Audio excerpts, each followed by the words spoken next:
नमस्कार दोस्तों, आज मैं आपको एक ऐसी कहानी सुनाने जा रहा हूं जो आपकी नींद उड़ा देगी।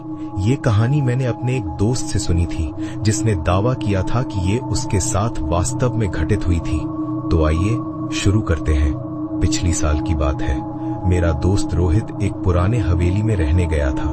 वो हवेली उसके दादा की थी जो कई सालों से खाली पड़ी थी।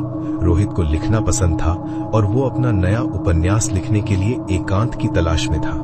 हवेली गांव के बाहरी इलाके में थी जहां चारों तरफ सन्नाटा पसरा रहता था। पहले दिन सब कुछ सामान्य था। रोहित ने अपना लैपटॉप सेट किया, कमरे को साफ किया और लिखना शुरू कर दिया। पहली रात वो आधी रात को एक अजीब आवाज से जागा। कोई जैसे किसी दरवाजे को धीरे धीरे खरोंच रहा था। उसने सोचा शायद कोई जानवर होगा और फिर से सो गया।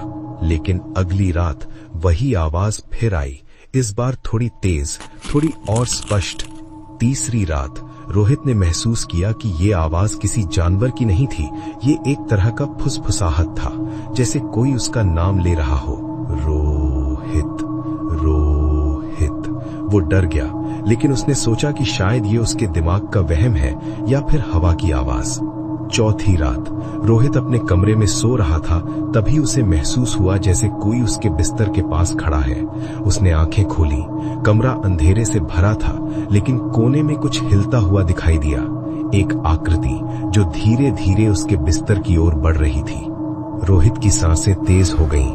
वो हिल नहीं पा रहा था, जैसे कोई अदृश्य शक्ति उसे बिस्तर पर जकड़े हुए थी। आकृति पास आती गई, पास और पास। उसने देखा कि वो एक औरत थी, लंबे बाल, सफेद साड़ी में, लेकिन उसका चेहरा नहीं था। रोहित चिल्लाना चाहता था, लेकिन आवाज नहीं निकल रही थी। वो आकृति अब उसके ऊपर झुक रही थी।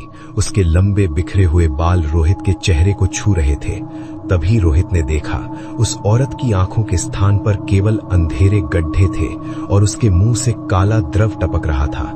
वो रोहित के कान में फुसफुसाई, तुम मेरे हो हमेशा के लिए। अचानक रोहित की नींद खुली। उसका पूरा शरीर पसीने से तर था। क्या ये एक बुरा सपना था? उसने राहत की सांस ली और पानी पीने के लिए उठा। जब वो वापस आया तो उसने देखा कि उसके बिस्तर पर कुछ था, एक लंबा काला बाल और उसके पास एक चिट्ठी जिस पर लिखा था, कल रात तुम बच गए, आज नहीं। रोहित ने तुरंत अपना सामान बांधा और उस हवेली से निकल गया। वो फिर कभी वहां नहीं लौटा। लेकिन जब भी वो अकेला होता है, उसे वही फुसफुसाहट सुनाई देती है, तुम मेरे हो हमेशा के लिए। गांव के लोगों ने बाद में रोहित को बताया कि उस हवेली में 50 साल पहले एक औरत की हत्या हुई थी। उसके पति ने उसे मार डाला था और उसका शरीर कभी नहीं मिला। कहते हैं वो अभी भी अपने हत्यारे की प्रतीक्षा कर रही है, या शायद हर उस आदमी की जो उस कमरे में सोने की हिम्मत करता है।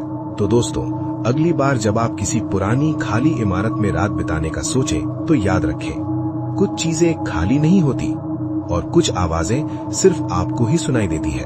धन्यवाद दोस्तों। आज की ये डरावनी कहानी यहीं समाप्त होती है। अगर आपको ये कहानी पसंद आई तो अपने दोस्तों के साथ जरूर शेयर करें। फिर मिलेंगे अगली कहानी के साथ। तब तक के लिए